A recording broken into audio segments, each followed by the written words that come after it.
அஸ்ஸலாமு அலைக்கும் ஃப்ரெண்ட்ஸ், நான் இன்றைக்கி செய்ய போகிறது தேங்காய் பால் ரசம். அது எப்படி செய்கிறது வாங்க பார்க்கலாம். வீடியோ ஸ்கிப் பண்ணாமல் பாருங்கள் ஃப்ரெண்ட்ஸ். ஃபஸ்ட்டு ஒரு மிக்ஸி ஜார் எடுத்துக்கோங்க. அதில் ஒரு 2 ஸ்பூன் மிளகு போட்டுக்கோங்க.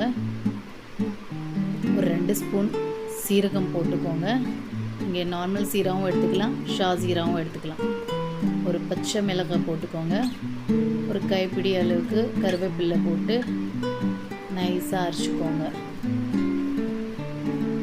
அதுலேயே ஒரு 4 பல் பூண்டு போட்டு நைஸாக வேணால் மீடியமாக அரைச்சிக்கோங்க. அப்புறம் தாளிக்கிறதுக்கு தேவையான பொருட்கள் பார்க்கலாம். ஒரு 2 மீடியம் சைஸ் தக்காளி, ஒரு கைப்பிடி அளவுக்கு கருவேப்பிலை, ஒரு 2 காஞ்ச மிளகா, கொஞ்சம் புதினா கொத்தமல்லி. தாளிக்கிறதுக்கு கடாய் வச்சுக்கோங்க. கடாய் சூடான உடனே 2 ஸ்பூன் எண்ணெய் போட்டுக்கோங்க. எண்ணெய் சூடான உடனே 1 ஸ்பூன் கடுகு போட்டுக்கோங்க. 1 ஸ்பூன் உளுந்து போட்டுக்கோங்க. அப்புறம் காஞ்ச மிளகா போட்டுக்கோங்க. அப்புறம் கட் பண்ண தக்காளியும் போட்டு நல்லா ஸ்மாஷ் ஆகிற வரைக்கும் தாளிச்சுக்கோங்க. அதுலேயே கொஞ்சம் கருவேப்பிலை போட்டுக்கோங்க.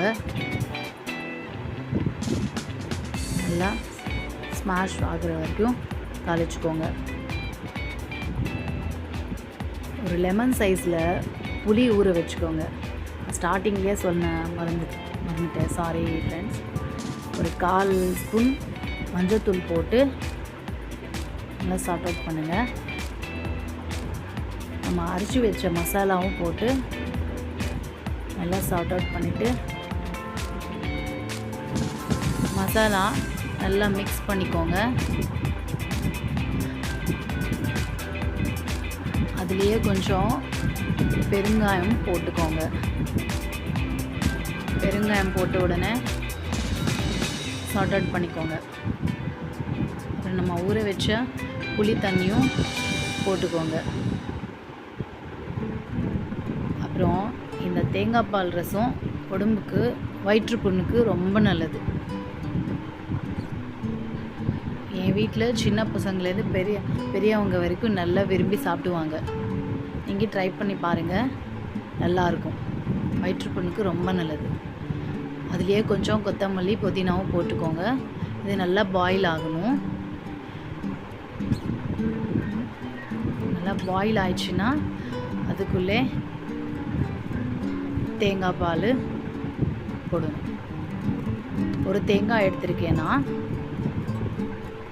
அதில் கொஞ்சம் தண்ணி திக்காக இருக்குது, கொஞ்சம் தண்ணி மிக்ஸ் பண்ணி தான் நான் எடுத்திருக்கேன். இதுவும் போட்டு நல்லா மிக்ஸ் பண்ணிக்கோங்க. இதுலேயும் ஒரு பாயில் வரணும். நல்லா மிக்ஸ் பண்ணிவிட்டு ஒரு கொதி வந்த உடனே ஆஃப் பண்ணிக்கலாம். நீங்களும் ட்ரை பண்ணுங்கள் ஃப்ரெண்ட்ஸ். இது வயிற்றுப்புண்ணுக்கு ரொம்ப நல்லது. எல்லாரும் சாப்பிட்லாம். நீங்களும் ட்ரை பண்ணி பாருங்கள் ஃப்ரெண்ட்ஸ். இந்த தேங்காய் பால் ரசம் எப்படி இருக்குது சொல்லிவிட்டு லைக் பண்ணுங்கள், கமெண்ட்ஸ் பண்ணுங்கள், ஷேர் பண்ணுங்கள். மறக்காமல் சப்ஸ்கிரைப் பண்ணுங்கள்.